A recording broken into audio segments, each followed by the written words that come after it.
Helpings for the heart. Let the mule decide.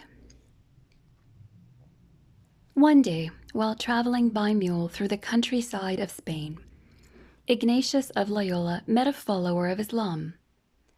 The two rode together for a while and struck up a conversation.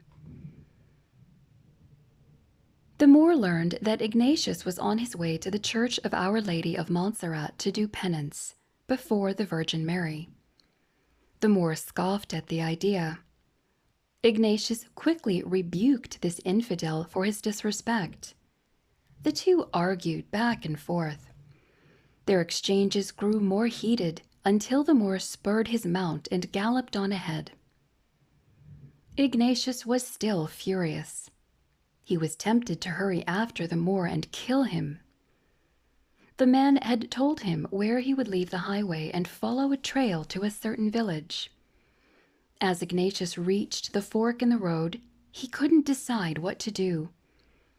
Finally, he decided to let his mule be a sign. He dropped the reins on its neck. If the animal followed the Moor's trail, he would kill him.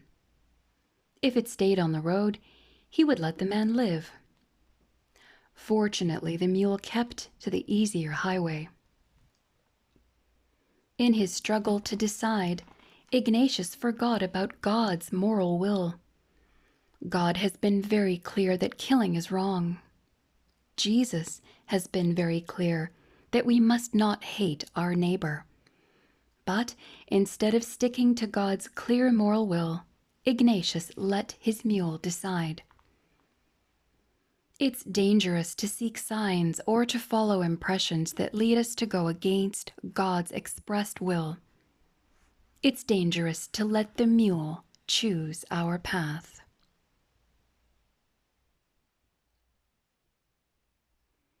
Safe only on your knees. A young stranger to the Alps was making his first climb, accompanied by two stalwart guides. It was a steep, hazardous ascent, but he felt secure with one guide ahead and one following. For hours they climbed, and at last, breathless, they reached for those rocks protruding through the snow above them, the summit.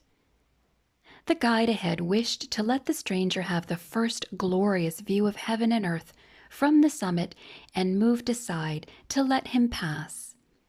Forgetting the gales that blew across those summit rocks, the young man leaped to his feet to cross the final distance to the very top of the mountain. But the chief guide dragged him down. "To your knees, sir," he shouted. "You are never safe here except on your knees. Yes, friend, to your knees. No other position is safe in this hour. The summit rocks are just ahead. We hear the roaring of the gales. It is the hour for prayer."